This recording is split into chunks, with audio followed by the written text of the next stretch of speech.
editorial at the beginning of the week, making clear that in their view, representing the professional readerships that they have, that it is a risk that is really not worth taking, and that they wanted to see a much more draconian approach. Now that seems pretty unfair to a lot of people, and there are people in the health world who say, look, there are benefits to well-being and to people's mental health of allowing some mixing over the Christmas period with loneliness and that sort of thing. But I think the real worry ultimately is that if it carries on the way it's going, with cases growing the way they are, the NHS in all parts of the UK is really going to struggle. And that's the key, isn't it, as far as the NHS is concerned. We do have the Nightingale hospitals. There is surge capacity, the current parlance for all of this.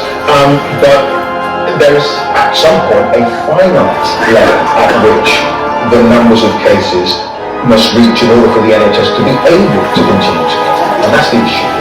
Yeah, I mean, some people look at the data and say, there's an increase 90% full, that's to relieve some 10%. That is right across England. It doesn't cover the fact there are variations. And also, you need a bit of leeway to cope with emergencies. But the key problem is, normally you'd see this sort of pressure that we're seeing in hospitals in the middle of January, in a bad winter when it's cold and when there's flu. You're getting it right now because of the COVID patient numbers. And the consequence is that already there are cancellations of routine surgery, non-urgent operations. And think how big the waiting list is because of all those cancellations back in March and April. And remember then, the NHS in different parts of the UK postponed everything and turned all their hospitals to COVID. They're still trying to carry on now with other care as well, but that's getting increasingly difficult. And that's really tough for people who've been waiting months for those operations to be told, sorry, you can't have them. So there are a number of aspects to this protect the NHS. Yes, this was an opportunity, wasn't it, to try to catch up with all that elective surgery that had been put on the back burner, as it were.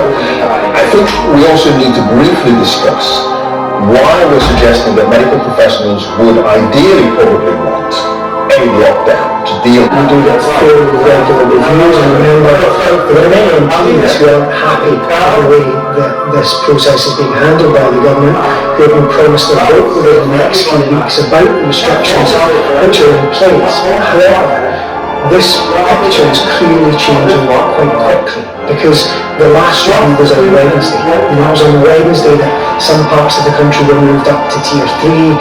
There was a couple were moved down tiers on Wednesday and Thursday as well. Today's actually the day that comes into force. And I think what we're about to see is a significant part of England told actually these tiers don't go far enough. Our advisors are now telling us that we need to go further and make sure that people really aren't mixing. The context is winter.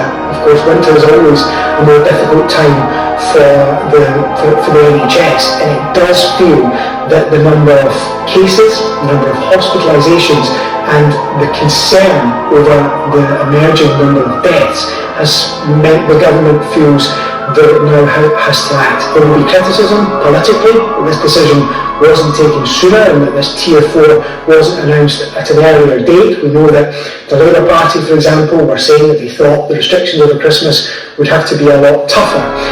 But the fact that this is happening on the 19th of December, the fact that it's going to be introduced potentially just 5 days before Christmas, is a real sign of what's happening behind the scenes, which is huge concern from ministers and their scientific advisors about the spread of the virus. But to be clear, the Prime Minister does not have to have the consent of Parliament for this. This is something that can be implemented straight away as soon as midnight tonight. I think that's what's likely to happen, actually, yeah. So that there are ways that you can amend the law in Parliament without having to have a vote of MPs, and I suspect that's what will happen here. It will be really interesting to see what Boris Johnson's party think of this, because just yesterday, speaking to cabinet ministers, there were some who were resisting further restrictions, who thought it was too extreme, who thought that it wasn't necessary and that we should keep on the path in England that has been pursued over the last few days. But I think that quite frankly, the data the Prime Minister was showing last night in a meeting with his scientific advisors and other ministers has meant that they felt the need to act. It was only 6 weeks ago we last sat here on a Saturday looking at the Downing Street waiting for the Prime Minister to appear at Sport. It doesn't take as long this time. That was a couple of hours late. But I think at that point, something's changed. Something's spoken and the feeling is that they can't wait to act. So I would expect some big announcements, some really announcements for a lot of those things that will probably work happens over the next couple of weeks. But ones that the ministers feel are absolutely essential. Yeah, nighttime pictures there of number 10 at Westminster. Inside, 3 podiums awaiting the Prime Minister Boris Johnson, his Chief Medical Advisor and Chief Scientific Advisor, to come out and give us the very latest information on the government's handling of the coronavirus pandemic. We're being told there's just going to be a few minutes before they come out. A little bit delayed, but everyone waiting for that big announcement shortly.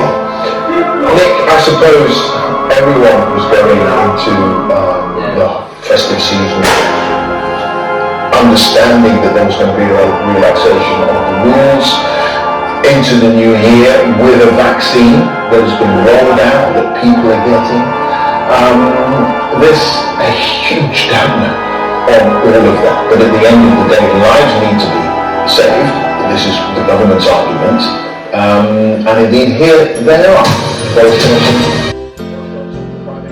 On the first day of quarantine, this lockdown you gave me the virus COVID-19. On the second day of quarantine, this lockdown you gave me blue rubber gloves and the virus COVID-19. On the third day of quarantine, this lockdown you gave me no more friends, blue rubber gloves, and the virus COVID-19. On the fourth day of quarantine, this lockdown year gave me hoarding tendencies, no more friends, blue rubber gloves, and the virus COVID-19.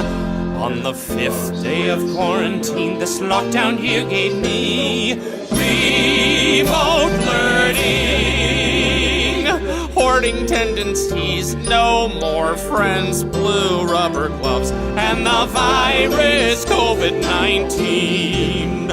On the sixth day of quarantine, this lockdown you gave me murder hornets, remote learning, hoarding tendencies, no more friends. My kids won't find me under the bed. And the virus COVID-19. On the seventh day of quarantine, this lockdown year gave me doubt in my marriage, murder hornets, homeschooling hell, hoarding tendencies, no more friends, blue rubber gloves, and the virus COVID-19. Oh my God. On the eighth day of quarantine, this lockdown year gave me panic disorders. I haven't talked to my wife since Tuesday. Murder hornets, remote learning. Kill me! I just bought 700 cans of soup. No more friends. Just talk to myself all day. And the virus COVID-19. On the ninth day of quarantine, this lockdown year gave me my new love handles, panic disorders, doubt in my marriage, murder hornets, iPad learning. I mean, really, how much am I paying for this? Poured all that toilet paper. Friends, what are they? I think I'm allergic to latex. And the virus COVID-19. Is it over yet? On the 10th day of quarantine, this messed up year gave me Dr. Fauci, my clothes don't fit anymore. Panic disorders. My therapist says this is normal. Murder hornets, remote learning. Make it stop. Hoarding tendencies. Does anyone want to hang out? I'll wear a mask. Stupid rubber gloves. And the virus, COVID, whatever, I hate you.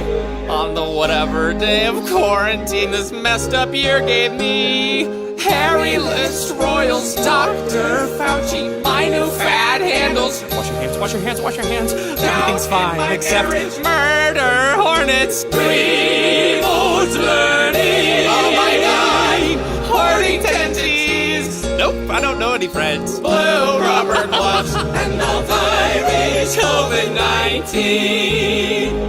On the 12th day of quarantine, this up year gave me a week-long election. Harry and Meghan moved to Canada? Anthony Fauci, I just can't stop eating. I'm freaking out. My wife may leave me. Is that a murder hornet or a wasp? How the hell am I supposed to work and teach my kids at the same time? Oh my God! Reuse that toilet paper. I miss my friends. My hands are so sweaty. And the virus COVID-19. For instance, for grandparents to see their grandchildren, for families to be together. So I know how disappointing this will be. But we have said throughout this pandemic that we must and we will be. Boris Johnson, the Prime Minister, and his Chief Scientific Advisor and Medical Advisor from Downing Street. Good afternoon, everybody, and thank you for joining the latest coronavirus press conference. Yesterday afternoon, I was briefed on the latest data that shows the virus spreading more rapidly in London, the southeast and the east of England than would be expected, given the tough restrictions that are already in place. And I also received an explanation for why the virus is spreading more rapidly in these areas.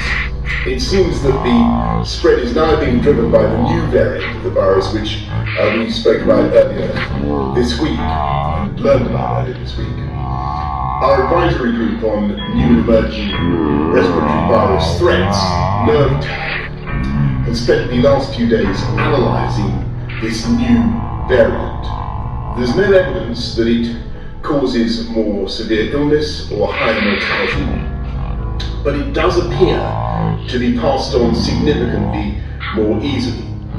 NERVTAG's early analysis suggests the new variant could increase the R by 0.4 or more, and although there's considerable uncertainty, it may be up to 70% more transmissible than the old variant, the original version of the disease. This is early data and it's subject to review, but it's the best that we have at the moment, and we have to act on information as we have it, because this is now spreading very fast. The UK has by far the best genomic sequencing ability in the world, which means we're better able to identify new strains like this than any other country. The Chief Medical Officer last night submitted our findings so far to the World Health Organization, and will continue to be totally transparent with our global partners. There's still much that we don't know. While we're fairly certain the variant is transmitted more quickly, there's no evidence to suggest it is more lethal or causes more severe illness. There's no evidence to suggest the vaccine will be any less effective against the variant. Our experts will continue their work to improve our understanding of the virus. So we're learning about it as we go, but we already know enough more to be sure that we must act. One person rules in their tier. Those in tier 4 areas will not be able to travel abroad apart from limited exceptions such as the workplace. Third, we must, I'm afraid, look again at Christmas, and as Prime Minister it's my duty to take difficult decisions to do what is right to protect the people of this country.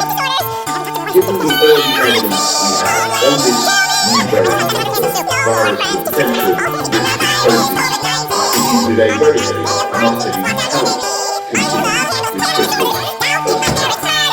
In England, those living in tier 4 areas should not miss anywhere outside their own household at Christmas. Those support bubbles will remain in place for those with particular risk of loneliness or isolation.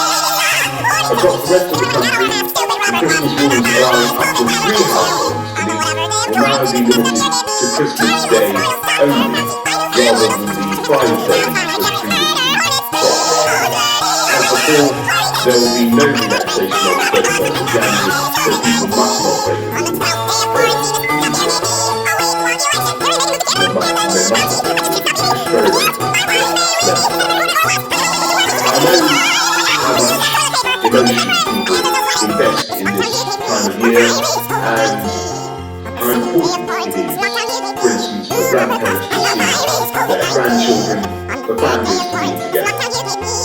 So I know how disappointing it is. But we have said throughout this pandemic that we must and we will be guided by the science.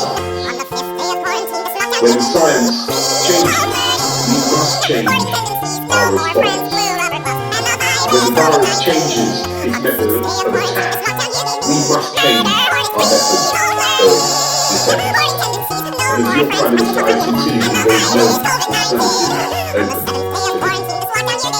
Without action, the evidence suggests that infections will soar, hospitals will become overwhelmed, and many thousands more will lose their lives.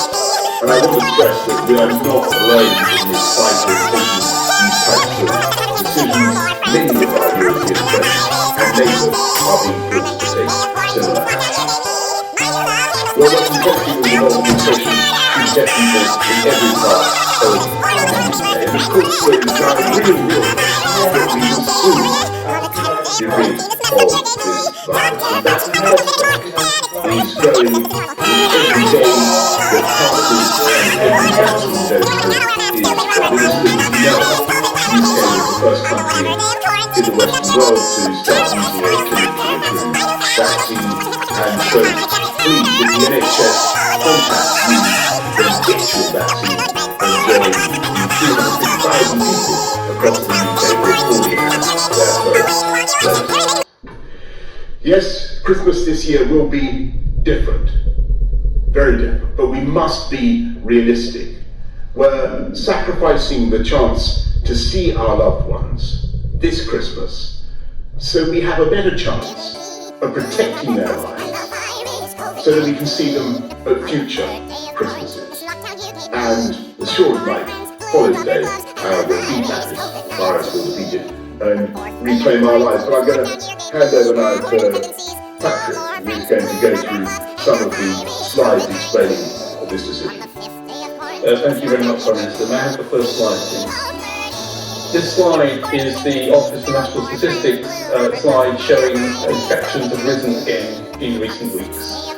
So it shows the percentage of positive tests against time, and you can see from July to September it was fairly flat. An increase occurred during September up to a peak, after which the lockdown led to a decrease in the numbers during November, and it is now on the increase again. So the lockdown brought the numbers down, and now we're seeing them rising again. Next slide, please. This shows the levels on the 29th of November up to the 13th of December. So on the left-hand side is the average cases in the last 2 weeks from November the 29th, and on the right-hand side is in mid-December. The darker the colour, the higher number of cases. And what you can see is, first of all, that there are some areas that have got very dark, and here in South Wales and in the south-east of England, and that the overall cases have increased by more than 50%. So a substantial increase in numbers over the period of December. If I just concentrate now on the south-east, east and London, we'll see a picture which I think begins to link into the new virus variant. Next slide, please. So this is hospital admissions per day in London, the east of England and the south-east from NHS data from September through to now. You can see a gradual increase in the number of hospital admissions per day, and you can see a very sharp increase during December. This virus has taken off, it's moving fast, and it's leading inevitably to a sharp increase in hospital admissions. Next slide, please. If we now look just at the areas that are moving into Tier 4, as the Prime Minister has just said, which is areas in London, the south-east and the east, and look at the number of cases, the case rate, against time, what you can see is that the number of cases increase, or the case rate increases dramatically. If you look at the dotted line, that's for England as a whole. You can see case rate increasing to November, decreasing during lockdown, and increasing again. But if you look at the solid blue line, which is London and the South East and the East in Tier 4, you can see a rapid increase, a very sharp increase in rents over the period of December. So we have a particularly fast-moving problem with increased numbers in the area going to Tier 4, but a generalised increase across the country. Next slide, please. I'd like to just spend a moment talking about the new variant. So the new variant, and viruses mutate all the time, but the new variant contains 23 different changes, many of them associated with changes in the protein that the virus makes. This is an unusually large number of variants. It's also got variants in areas of the virus that are known to be associated with how the virus binds to cells and enters cells. So there are some changes which cause concern in terms of how the virus looks. But on top of that, there are three questions that need to be asked. Does the new variant transmit more readily, i.e. does it make an increased chance of spread and growth? The second is, does it alter the course of the disease? Does it make people sicker? And the third is, does it alter the way that the immune system, the way the body responds to it, if it's been previously infected or following the vaccine? I want to deal with the first question. There are three different sources of evidence, from genetic studies to frequency studies to laboratory studies, all of which come together to suggest this virus has a significant, substantial increase in transmissibility. And this is also highlighted in this graph, which shows the proportion of all the cases that were due to the new variant. So the new variant was first thought to have occurred sometime in mid-September in London or Kent, and by the middle of November, about 28% or so of the cases in London and the South East, and slightly lower in the east of England, were due to the new variant. So it had grown rapidly. By the week commencing the 9th of December, these figures were much higher. So in London, over 60% of all the cases were the new variant. So what this tells us is that this new variant not only moves fast, it is increased in terms of its ability to transmit, but it is becoming the dominant variant. It is beating all the others in terms of transmission. So this virus transmits and spreads fast. Does it alter the disease course? The answer seems to be no, as far as we can tell at the moment. There's no evidence. It causes a more severe disease, causes more hospitalization, causes more trouble than the other virus. So it basically looks similar. Does it alter the immune response, or is the immune response less able to recognize it?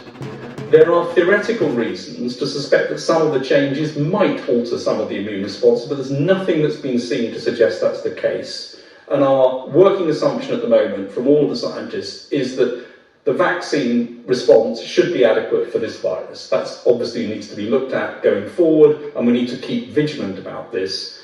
But the big change, therefore, is not disease progress, not the immunity, but transmission. This virus spreads more easily, and therefore more measures are needed to keep it under control. We absolutely need to stick to the basics of making sure that we reduce our contacts, reduce the ability for this virus to spread, and that's the reason that tougher measures are required to keep this variant under control. Thank you very much. Thanks very much, Patrick. Chris, is there anything you want to add to any of that? Well, thank you very much. Then let's go to questions from the public and then the media. First, Laura from Worthing. Why are children still expected to work in Tier 3? As somebody who's already lost 2 loved ones to COVID, this terrifies me. Thank you. Well, Laura, your question why the children are still expected to work in Tier 3. Those who are shielding, those who are vulnerable should of course take every step to protect themselves.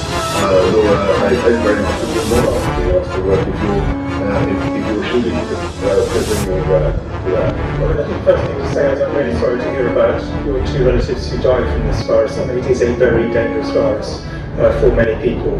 The shielding patterns are actually being re-looked at, but the view about shielding is that in the first wave, shielding did many things that were useful, but also did many things that were actually actively harmful, and we therefore changed the model of shielding since the first wave, and that includes people being able to get out more in many situations, and also areas around work. But this is something which people are keeping on looking at to try and get the optimal balance between isolating people too much and isolating them enough from the virus. Thanks very much. Let's get a Mike from Cheshire. Mike from Cheshire asks, in the daily update figures, people testing positive, number of deaths and so forth, could you also provide the number of people who've had the vaccine? Well, Mike, thanks for that, and yes, as you've heard from me just now, the figure that I've been given today is 350,000 of so far had their first dose. And we'll make sure that we keep people regularly updated on the rollout of the vaccine. Let's go to Laura Kuhnsberg of the BBC. Thank you very much, Prime Minister. There were calls for you to drop the plans for Christmas last week, just a few days ago. But on Wednesday, you told me and our viewers it would be inhuman to change the plans. And now that's exactly what you've done. Aren't the millions of people whose plans have just been torn up entitled to feel that you just left this too late and you've caused them more personal disruption and upset by doing so? And can I ask the medics, you've shared some of the analysis of this new variant, but you mentioned that Porton Down have been looking at this in the earlier press conference this week. Can you say Porton Down have completed their assessments of it? And Professor Whitty, if someone is packing a bag right now, listening to or watching this, trying to leave the South East by midnight tonight, what should they do? Well, Laura, let me first of all just say to everybody who's made plans for Christmas, as I said earlier on, everybody who's thought about it, or the care and love that's gone into plans for Christmas, we of course bitterly regret the changes that are necessary, but alas, when the facts change, you have to change your approach, and the briefing that I had yesterday about this mutation of the virus, particularly about the speed of transmission, was not possible to ignore. And when as I say, when the virus changes its method of attack, we as a country have to change our method of defence, and that's what we're doing. Shall I take the one that was addressed directly to me, and then Sir Patrick may want to talk about Porton Down? I want to put some numbers out there because I think that helps to explain why I'm going to give the answer that I'm going to give. But my short answer would be, please unpack it at this stage. The reason for that is if you look at the South East, if you look at the east of England and look at London, there's been a really dramatic increase in the proportion of the cases that we see that are, when we do on the screening tests, which are not absolutely exact but pretty accurate, would imply that in the South East, 43% of the virus is now this new variant. In the east of England, it's 59%, and in London, 62%. The numbers may vary slightly, but those numbers are broadly right. And those have gone up very, very fast over the last few weeks. So this has really gone incredibly quickly. They are much lower in other areas of the country. And then when you look at the rates of increase in hospitalisations, there have been, the numbers of people in hospital across the country, what you see is in the areas where this is very, very common, you're seeing rates of increase of maybe 36% in east of England, 34% in London, and 28% in the South East. These are the areas which actually have significant numbers of this new variant. But if you go to, let's say, the northwest and the northeast and Yorkshire, in these areas there has been no increase in hospitalisations. They're managing to keep things down with tier 3. And if you look at the rates of this new variant in those areas, you see they're much lower. So, for example, in Yorkshire and the Humber, around 5%. Now, again, exact numbers don't matter, but the point is that if you have a lower amount of this variant, the rate of increase is held by the tiers. If you have a very high rate of this variant, then it is not held sufficiently by the tiers and it is going up rapidly. And our big worry is essentially this is growing in two directions. It's growing up in terms of percentage where it is, so it's getting a higher and higher proportion of the cases. And as Sir Patrick said, the chances someone gets infected of them having to go to hospital or dying at the end of it seem to be roughly the same, as far as we can see so far, as the previous variant. And if they were to go with this new variant, unwittingly, to an area that has a low prevalence and start this being seeded even more outside the high prevalence areas, that would be a significant risk to the area they went to.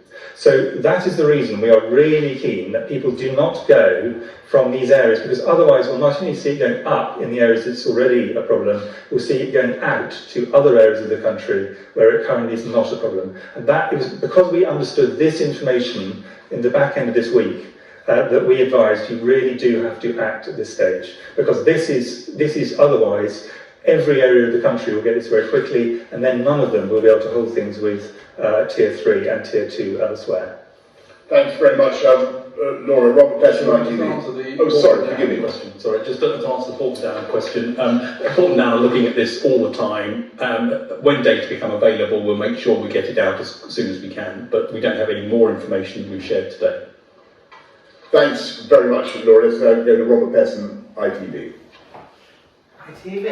Your colleague on stage, John Edmonds, has just sent me a statement saying that as far as he's concerned, this is the worst moment of the epidemic because of the extraordinary infectivity of this new strain. Do you agree with Professor Edmonds? We saw the virus rising in Kent during the lockdown and during Tier 3. Why didn't you take evasive action then to close down Kent, even before you knew that there was a new strain? And what confidence do you have that the new Tier 4 measures will suppress the virus, given that the lockdown did not suppress it in Kent?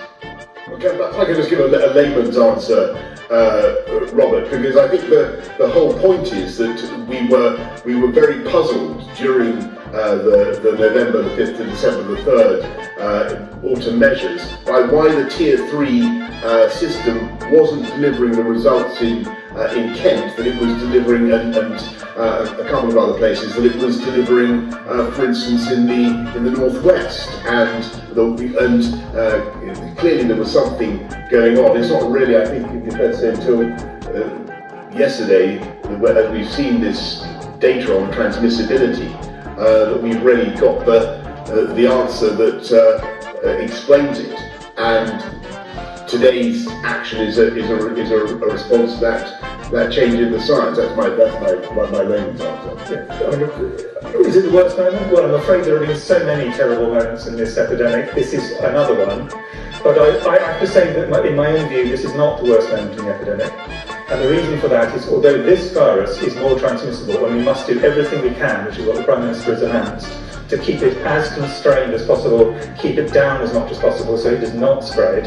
We do have medical countermeasures. We have a vaccine already being rolled out, as the Prime Minister said, and therefore there is a prospect, relatively in the sort of medium-term future, where things could be quite a lot better. And if you think back to the dark days at the end of March and April, not only were the numbers going up incredibly fast, the mortality was actually higher than now because medical treatment has got better, but we had no vaccines on the horizon, they were in the far horizon.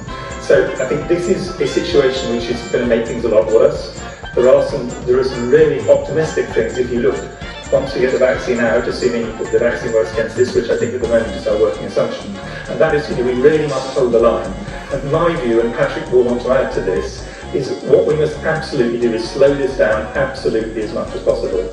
And if you can take it down from a Dublin time of every 7 days, which it is in many areas, which is really fast if you think about that from rounding out, and put it right out, even if we don't manage to put it all the way down, and we hope we will, at least then we're not going to have this skyrocketing number, we're not going to have the numbers spreading out across the country, and that will give us a chance to get the vaccine out and protect the most vulnerable people, so that if it does then escape, what we have is the barrier of the vaccine to help protect them. So I think this is a bad moment, That's the reason the decisions are being taken by the Prime Minister and ministers.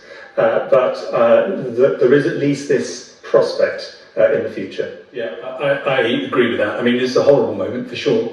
I think we should, though, thank that we've got the genetic sequencing consortium that's actually got onto this very fast and found an explanation of what was going on. I think that's really important that we've got that, and we'll continue to utilise that resource in the UK.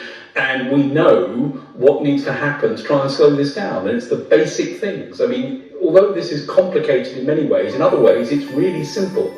Reduce contacts, do the basics, face, hands, space. Make sure that that is what we do to try and resist the ability of the virus to spread from one person to another, and it will slow it down. And that's what we need to make sure we get on top of, as Chris said. I think this will slow it down, and we need to make sure we keep a lid on this. It's not a good moment for sure, but it's one that's controllable, and as Chris said, there is an important light at the end of the tunnel with vaccination having started.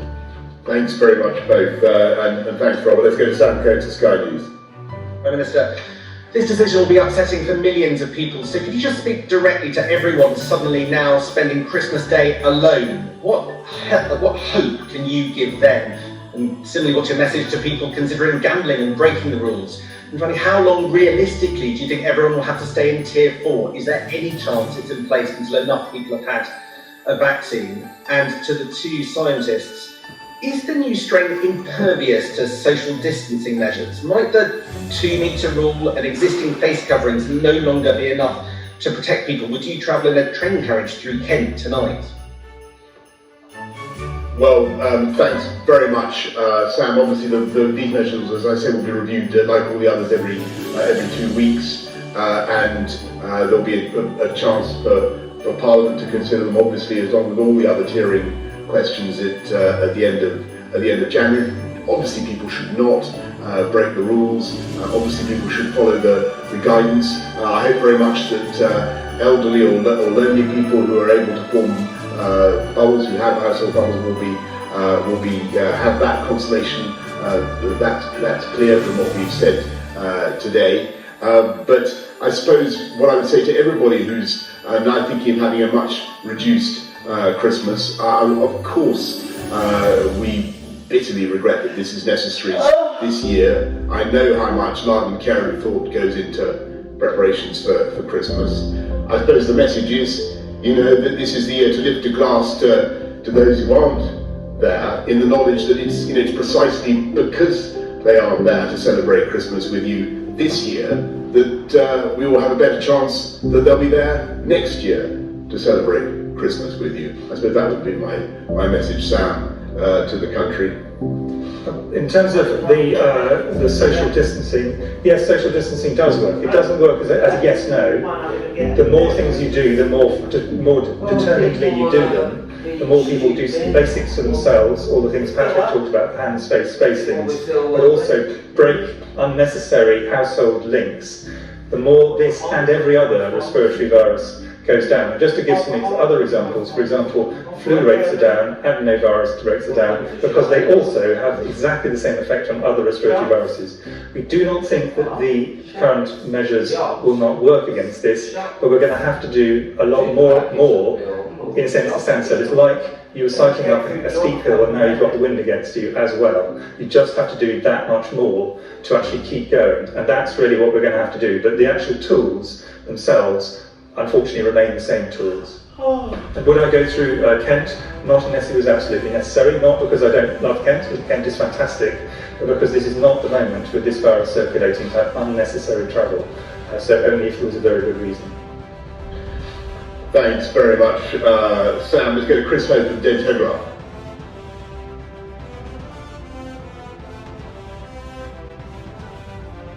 Chris, you need to unmute, I think. We can see you. Can you hear me, Prime Minister? Yes, got you. Forgive me for that. How is the police, Prime Minister? Do you think police should be stopping people from travelling outside of Tier 4? And do you advise police to knock on the door of households that break these rules on Christmas Day? And are these an admission that the tiers have failed? Are we back to essentially lockdown until March? And just for the scientists and medics, I wonder why Britain has got this one so bad, this variant so bad. Which other countries have it, and how can the variant get here, please?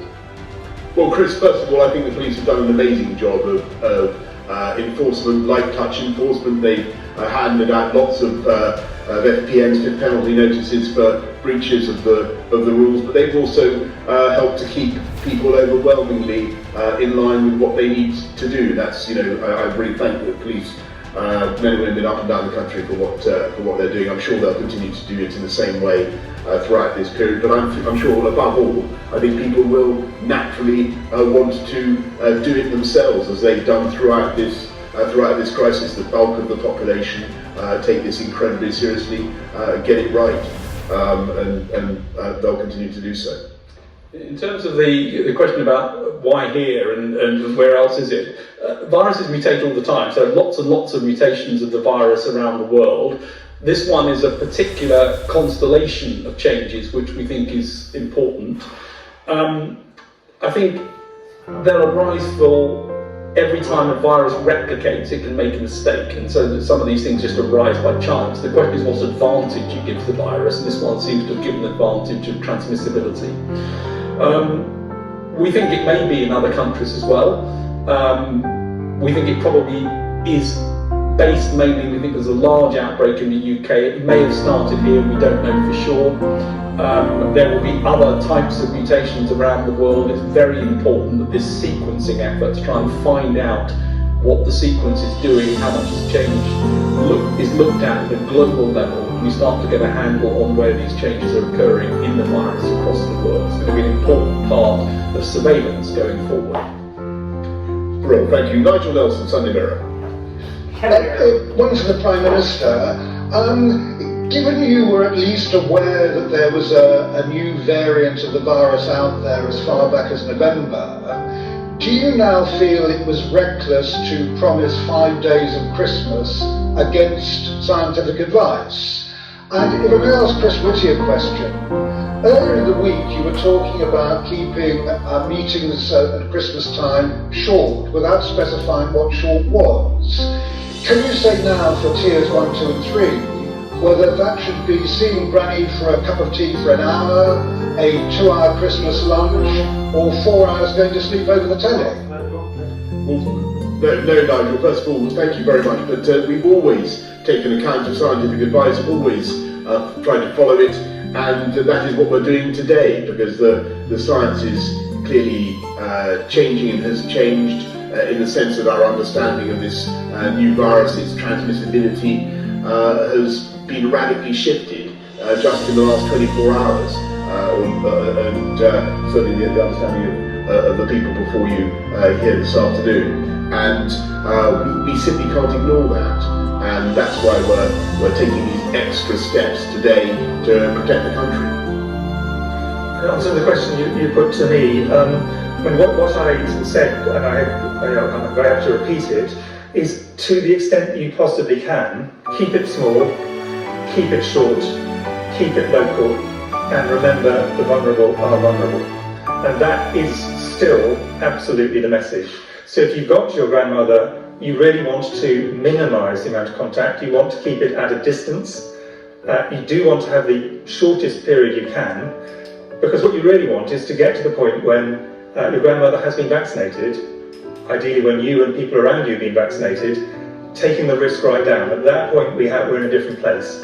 But at this point in time, at this really, really critical and dangerous time, pre-vaccine but high transmission, I would repeat it, keep it small, keep it short, keep it local, and remember the vulnerable. And short should mean as short as you can manage with a reasonable social interaction. I think one way to think about it is assume you could be infectious. I mean, it's not somebody else's issue, it's your own issue. You might be infectious, and that's the way that we have to behave at this moment. Assume you might be infectious. Yes, it can't be stressed too often that a lot of the transmission of the infection is by people who don't have symptoms at the time. And I don't think people who still now fully get that in a way that perhaps they need to. It's absolutely vital, I think, I think 1 in 3 infections are transmitted asymptomatically. still. And people really need to realise that. Can we go to Anna Mikhailova of the Mail on Sunday? Prime Minister, you said earlier that when the facts change, you have to change your approach. But the facts 3 days ago were you knew about the new strain and you knew that infections were rising.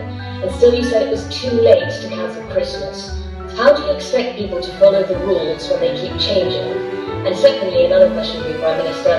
Are you going to put any additional support in place for businesses and shops that have to close now? Thanks, Anna. Just on the facts of the science, I think we've tried to spell out this afternoon what has changed. And what has changed is the velocity of transmission, our understanding of how fast this disease is transmitted, and the susceptibility of people to getting it. As I say, NervTag thinks it's up to 70% more transmissible now than the old variant. We simply can't ignore that. That's data that's been in our possession now for a day or so. We have to act to protect the public, and obviously, Anna, we will do everything that we can, as usual, to look after business, to look after jobs and livelihoods throughout the pandemic. And we'll continue to do that with the loan scheme, with furloughing, which the Chancellor has now extended right the way through to the end of April. We'll continue to look after businesses that are forced to close as a result of what alas is happening. They will receive the protections that we have put in place, the loans, the grants that we've put in place, and we'll continue with all that. But I want to stress that this is a race, and we still are doing our absolute level best to protect the public, whilst we know that the vaccine is arriving. And I'm very, very confident, more confident than ever, that we'll get that vaccine into a significant proportion of the population by the spring, and that things will be radically different for our country by Easter. I'm absolutely convinced of that. And although this is unquestionably a difficult moment in the campaign against this virus and the struggle against this virus, those fundamental facts, that fundamental reason for optimism about the progress that we have made, that remains unchanged. Thank you all very much. So the Prime Minister concluding that coronavirus briefing, sombre and sobering news there, along with Professor Chris Whitty and Professor Patrick Vallance. Let's just recap the main details of that news conference, the very significant changes that have been announced for Christmas, and London and the South East will affect something like 17.7 million people. The Prime Minister said the new variant of the virus has led to an alarming spread of COVID-19 across the southeast, east of England and London. He said it was 70% more transmissible than the original virus. So the upshot of all that is that the planned relaxation of coronavirus rules for Christmas has been scrapped for those affected areas. And in other parts of England, the gathering of 3 households for the festive season can now only take place on Christmas Day, from midnight to 9. The tightest restrictions will be part of a new Tier 4 category, similar to the last national lockdown in November, and it will affect areas such as Kent, Essex, Bedfordshire, Buckinghamshire, and all 32 boroughs of London. People will be advised not to travel into or out of Tier 4 areas, and the restrictions come in from midnight to night.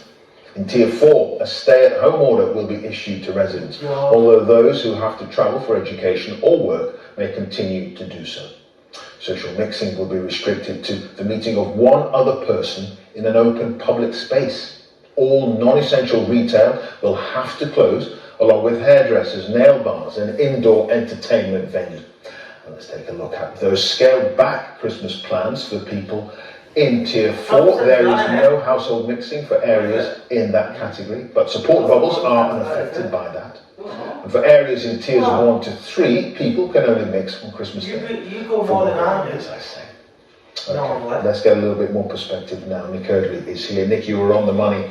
This was going to be a pretty dire assessment of the situation, not just for those areas, London, the southeast of England and England, that where we knew this variant was pretty rampant, but other parts of the country as well, right across England. Well, look, I mean, this is a massive change for the country just a few days ahead of Christmas. It means that roughly a third of people in England are going to be living in that tier 4 from midnight, which is going to have a huge impact on people's lives and, of course, the Christmas plans as well as the wider economy. I mean, I think you got a pretty sombre message from the Prime Minister, and it's one which has changed significantly in 72 hours. It's gone from try not to move too far for Christmas if you can. Tell England you can't travel for Christmas. If you're in tier 4, don't leave. Don't go and stay the night at other people's houses. Don't form that Christmas bubble. And for everybody else in tier 2 and tier 1 in England, saying to them,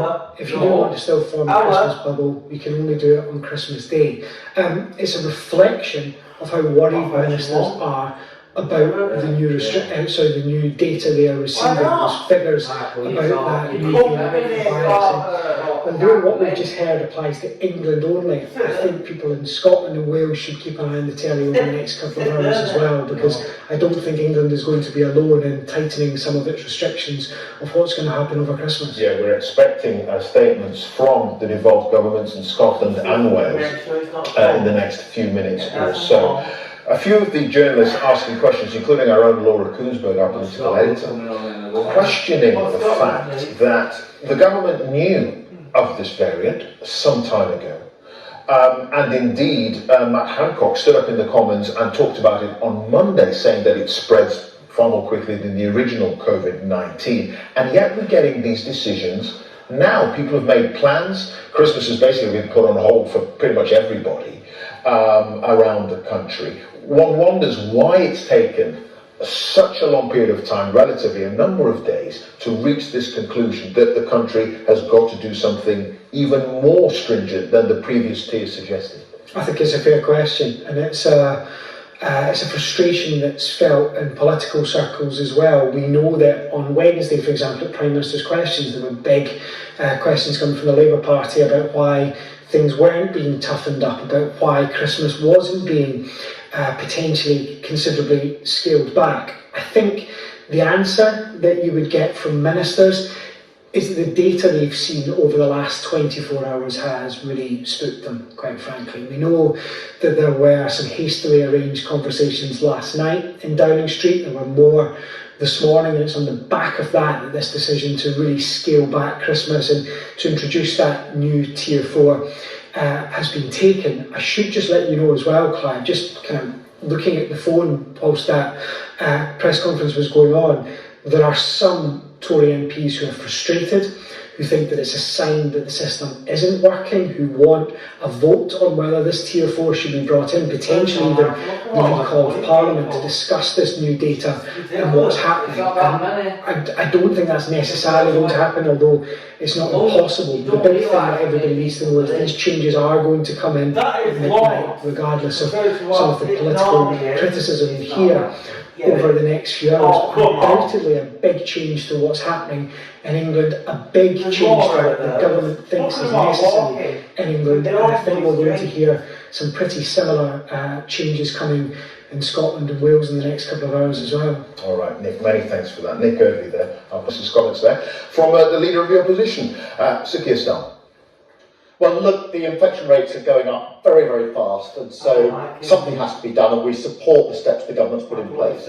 But millions of families across the country are heartbroken by this news, having their Christmas plans ripped up. And I'm really frustrated because I raised this with the Prime Minister on Wednesday, and he dismissed that and went on to tell people to have a merry little Christmas. Only 3 days later, to rip up their plans. And I think the British public's entitled to more decisive leadership than that. They're getting confusion where they need certainty.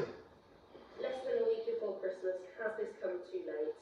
Well, we challenged the Prime Minister on Wednesday about this, and he pushed back that challenge and told people to have a merry little Christmas, and then 3 days later, he's ripping up their plans, and families will be heartbroken. He's ruined our plans. The Prime Minister has a habit of pushing away challenge, of refusing to see a problem until it later confronts him. And I think lots of families will be saying, how has this come about at the 11th hour in this way? Do you think people will follow the rules? It's very important that whatever the rules are, everybody follows them. So I say follow the government advice, whatever tier you're in, follow the rules. It's very important that we all say that, the government and the opposition. But isn't it a bit unfair to do one rule and then suddenly change with such short time? I think the heartbreak of millions of families will be, made much greater by the fact that the Prime Minister only 3 days ago was saying, have a merry little Christmas, when we were challenging all this, now to say, I'm going to rip up your plans. So Keir Starmer there, and giving his reaction to the Prime Minister's comments. So we're just getting some news in from Wales, and there they're going into lockdown. This is alert level 4 at midnight tonight. Christmas relaxation has been dropped to just 1 day, so a similar move to what the Prime Minister announced for England. Christmas relaxation has been dropped down to just 1 day, that's Christmas Day itself, and Wales will be going into lockdown, alert level 4 at midnight tonight. Let's get some more perspective from our data. You see one figure that jumped out at me. As you see a sharp increase in October, and then into November, then they remain fairly stable. That was during the lockdown in England. But look what's happened since the end of that lockdown in early December, how rapidly they've gone up. And that, according to Chris Whitty and Sir Patrick Vallance, is down to this new variant, a very steep rise in hospital admissions. And that is what is putting intense pressure on hospitals in these areas. Of course, it's a different picture in other parts of England, as we different tiers. Hospital admissions are not rising so rapidly, in fact have been coming down a bit in areas like the northwest. So finally, let's go on to see this comparison between the different parts of England. The dotted line there shows case rates in areas which are not going into tier 4, and you can see how they go up during lockdown, they then begin to stabilise and come down. At the end of the English lockdown, they come right back down, and then start rising again from early December, once lockdown has ended and we've gone into the tier system. But they haven't gone up nearly so much as that bold line there, which is the areas, London, the South East and the East, which are going into tier 4. You can see that they don't rise quite as rapidly in November. They start coming down during the English lockdown, and then they go up really, really steeply. And that, once again, is driven, we're told by the experts, by this new variant of the virus. Indeed. Right, Hugh, many thanks for that. Hugh came out a short time ago, I confirmed that the South East would now face new tier 4 restrictions, which were similar to the November lockdown. Let's hear what he had to say. We must, I'm afraid, look again at Christmas, and as Prime Minister, it's my duty to take difficult decisions, to do what is right for this country. Given the early evidence we have on this new variant of the virus, the potential risk it poses, it is with a very hard heart we cannot continue with Christmas as planned. In England, those different tier 4 areas should not mix with anyone outside their own household at Christmas, though support bubbles will remain. We can't do it over Christmas! Across the country, Christmas rules to 3 only,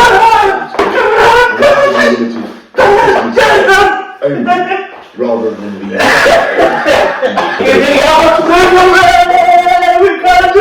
over Christmas! Across the country, Christmas rules to 3 only,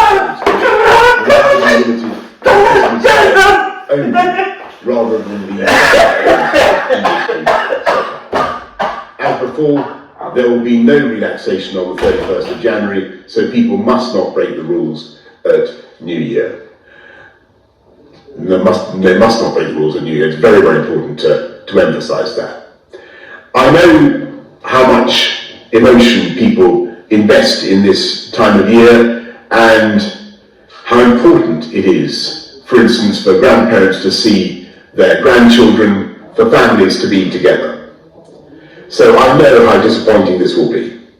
But we have said throughout this pandemic that we must and we will be guided by the science. When the science changes, we must change our response. And when the virus changes its method of attack, we must change our method of defence. And as your Prime Minister, I sincerely believe there is no alternative open to me. Without action, the evidence suggests that infections would soar, hospitals would become overwhelmed, and many thousands more would lose their lives. And I want to stress that we are not alone in this fight or in taking these types of decisions. Many of our European friends and neighbours are being forced to take similar action. We're working closely with the devolved administrations to protect people in every part of the UK. And of course, there is now real hope that we will soon be rid of this virus. And that prospect is growing with every day that passes and every vaccine dose that is administered. As you know, the UK was the first country in the Western world to start using a clinically approved vaccine. And so please, if the NHS contacts you, then get your vaccine and join the 350,000 people across the UK who have already had their first dose. Yes, Christmas this year will be different, very different, but we must be realistic. We're sacrificing the chance to see our loved ones this Christmas so we have a better chance of protecting their lives so that we can see them at future Christmases. And as sure as night follows day, we'll beat back this virus, we'll defeat it and reclaim our life.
Good evening. In the past hour, Boris Johnson has announced a new tougher level of coronavirus restriction in England after scientists said a mutation of COVID-19 was spreading rapidly in London, the southeast and east of the country.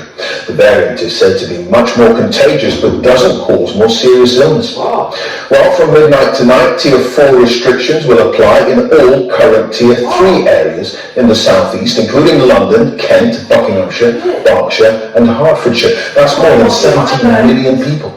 In this new tier, a stay-at-home order will be issued to residents, except for those travelling to work or vacation. There will be Christmas bubbles.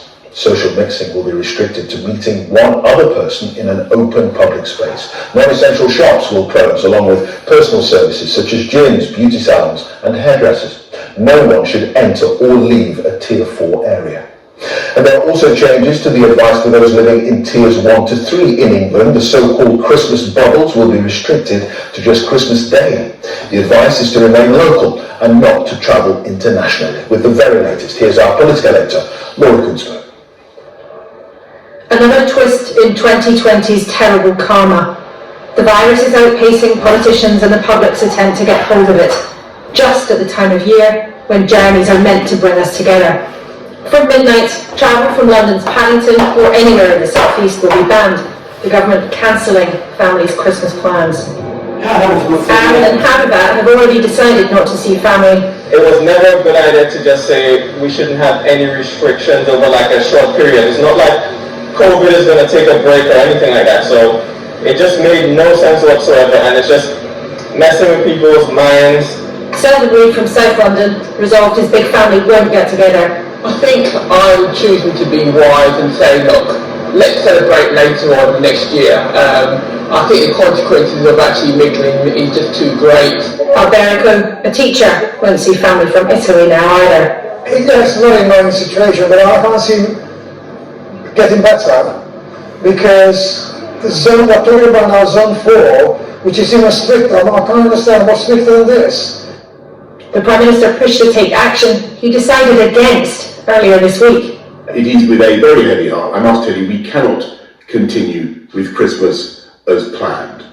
In England, those living in Tier 4 areas should not mix with anyone outside their own household at Christmas, though support bubbles will remain in place for those at particular risk of loneliness or isolation. We have a particularly fast-moving problem with increased numbers in the area going to Tier 4, but a generalised increase across the country. There were calls for you to drop the plans for Christmas last week, just a few days ago. But on Wednesday, you told me and our viewers it would be inhuman to change the plans. And now that's exactly what you've done. Aren't the millions of people whose plans have just been torn up entitled to feel that you just left this too late? We, of course, bitterly regret the changes that are necessary, but alas, when the facts change, you have to change your approach. And the briefing that I had yesterday about this mutation of the virus, particularly about the speed of transmission, was not possible to ignore. Professor Whitty, if someone is packing a bag right now, listening to or watching this, trying to leave the southeast by midnight tonight, what should they do? My short answer would be, please unpack it at this stage. The problem's most acute in the southeast, but there's concern everywhere. Nicola Sturgeon warning there could be preventive action. In Wales, a limited lockdown's already on the way straight after Christmas, but Arlene Foster in Northern Ireland are also under tighter restrictions, so the situation is very concerning. UK opposition leaders had already called for a rethink. I'm really frustrated because I raised this with the Prime Minister on Wednesday and he dismissed that and went on to tell people to have a very little Christmas, only 3 days later to rip up their plans. And I think the British public's entitled to more decisive leadership than that. They're getting confusion where they need certainty. Another upset, another change of heart in number 10. After a year, many of us would rather forget a Christmas that may be remembered for all the wrong reasons too. Yeah, Laura, it was what the Prime Minister was desperate to avoid, effectively cancelling Christmas, but leaving the decision so late has put millions of people in a bind.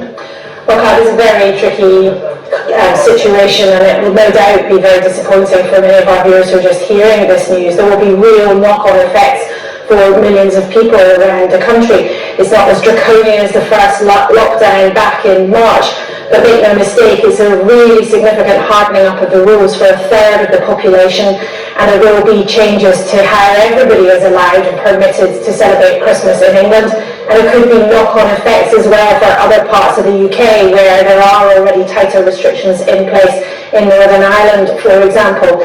Now, first and foremost, this is of course a reflection of the very significant concern at the top of government about how the virus is taking off again. This new variant really making a difference to the spread of the disease in the last week or so, they say. But from a political point of view, I think it's also tricky for the Prime Minister because it gives more ammunition to his critics who've said all the way through this pandemic that time and again Downing Street has dragged its feet when it's come to taking the big decisions, and very often they've been accused of simply acting too late. But no mistake, this has been all along a real dilemma from politicians who are trying to balance up our own freedoms, what's happening with the economy, but a very real threat to human life here too. Okay, Laura, thank you for that. Laura Koonsberg there. Well, the latest government figures on coronavirus show there were 27,052 cases in the latest 24-hour period. The average number of new infections reported per day in the last week is now 24,752. there were 534 deaths recorded in the latest 24 hours. That's of people who died within 28 days of a positive COVID-19 test. On average, in the past week, there were 436 deaths per day, bringing the total number across the UK to 67,075. Well, our medical editor, Fergus Walsh, is here. Just tell us about this variant, this mutation of the virus, Fergus, and why it's so radically affected government thinking. Well, because of its transmissibility. Now, the government says they estimate it could be up to 70% more transmissible than the previous variants that are out there. And that's a really significant amount because they suggest it could increase the R number, which is currently between 1.1 and 1.2, by as much as 0.4. So that simply means the epidemic will grow much more speedily and it'll be much harder to control. But it's crucial that we remember there's no evidence that it causes more serious disease. Now, viruses mutate all the time, and just every now and again, by chance, one comes along that gives them an evolutionary edge and makes them more transmissible. Often, that actually makes them less lethal. This one was first identified in Kent in late September, but now already accounts for around 6 in 10 cases in London and parts of east of England. It's spread at lower levels to the rest of the UK and is found in some other countries. Now, coronavirus is actually much more stable than some other viruses like flu. We need a new flu vaccine every year, and there's no evidence at the moment that COVID vaccines will be any less effective. 350,000 people have had their first dose of vaccine, and in a sense the government's saying to us, hold on for other people to be protected. Sure. Okay, Fergus, mate, thanks. Fergus Walsh, our medical editor. Well, the retail and hospitality sectors have faced unprecedented challenges this year because of the pandemic. Today's announcement that all non-essential shops will have to close in areas moving into Tier 4 will be a further blow to retailers in the last weekend before Christmas. Our business correspondent Katie Austin has that story. There were plenty of shoppers out and about on London's Oxford Street this afternoon, but all non-essential stores will have to close after today under Tier 4. For this small men's clothes shop in Kent, it's a huge blow. It's devastating, awful. Because we've got another 5 days of trading up to Christmas when, we would take a lot of money, potentially. And we won't take a penny. This weekend, the last before Christmas, would normally be one of the busiest, if not the busiest weekend of the year for retailers. Just today, more areas of England have moved into the Tier 3 level of restrictions, with shops staying open while hospitality and entertainment venues closed, apart from takeaways. The retailers' organisation said even tighter restrictions would have severe consequences. Previous lockdowns have meant that store sales have fallen by between £1.5 to £2 billion a week. And that obviously is going to be even greater at this time of year. So it's vital that future support is targeted to those businesses by government that have been most affected.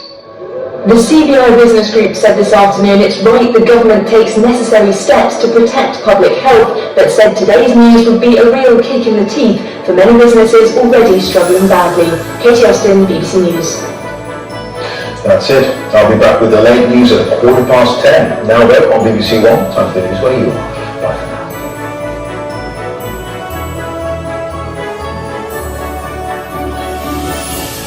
now. Well, we've seen a lot of heavy rain over recent days, particularly targeting parts of southwest England, southern Wales and areas of Scotland as well. And all that water has been running into the river catchments. The river is now running very high, and we've got a number of flood warnings currently in force across the UK, particularly England, Wales, Scotland, with around 30 flood warnings currently in force. Now, otherwise though, been a day of sunshine and showers. Those showers are particularly widespread across western areas, and overnight tonight it is across the west and particularly the northwest, where we continue to see the most frequent showers, so quite a wet night for West Scotland and Northern Ireland. Eastern areas seeing the fewest showers, but nowhere is immune from seeing an odd downpour, and it will stay quite windy, particularly close to our coasts and over some of the hills in the west, with gusts of about 30 or 40 miles an hour. Temperatures not desperately cold, looking at those of 4 to 6 degrees Celsius. Tomorrow, another day of sunshine and showers, and again, The showers will be most frequent across the northwest, and showers tend to merge together to give some longer spells of rain across Northern Ireland and West Scotland as we head into the afternoon. It turns windier here as well. Showers probably ease off for a time across Wales and southwest England, but it's going to be a cooler day wherever you are. Temperatures 8 to 11 degrees Celsius. Into next week, another area of low pressure is going to be sliding its way eastwards across England and Wales, bringing another bout of fairly heavy rain. And given that the ground is saturated, we could well see some further localised flooding issues. Further north, we've also got a weather front that will be pushing its way in across Scotland. That will be bringing rain, which again won't be particularly welcome. Now across England and Wales, up to 13 or 14 degrees Celsius in the warmest spots. Further north, it's turning colder on Monday. Scotland, Northern Ireland, Northern England, temperatures closer to about 6 degrees Celsius. The cold air stays to the north of the UK on Tuesday. Tuesday and Wednesday sees this weather front extending across England and Wales, bringing yet more rain. But eventually, we're going to see the colder weather across Scotland, Northern Ireland, Northern England, sinking southwards as we head closer to Christmas. So, by the big day, we'll all be in that colder air, temperatures hovering about 6 to 8 degrees Celsius through the afternoons. It will be much drier, mind you, with some sunshine, some sharp morning frosts.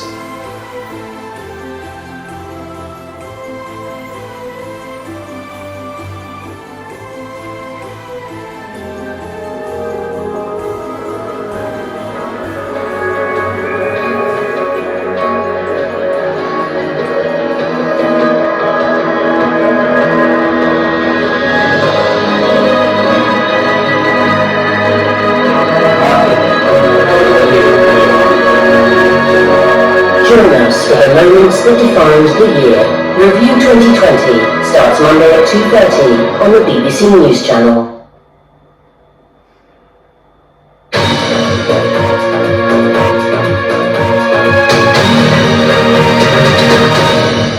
Hello, good evening. This is BBC News and the Press Bureau. Now, a short while ago, the Prime Minister confirmed that London and the south east of England would now face new Tier 4 restrictions, which were similar to the November lockdown. He also said the plans to ease restrictions over Christmas would have to be dropped because of a rise in cases fuelled by a new variant of COVID-19.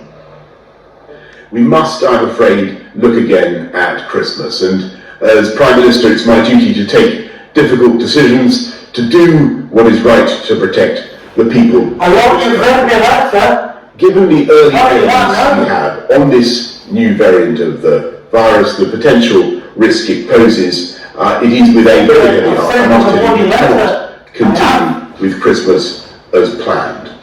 In England, those living in Tier 4 areas should not mix with anyone outside their own household at Christmas, though support bubbles will remain in place for those at particular risk of loneliness or isolation.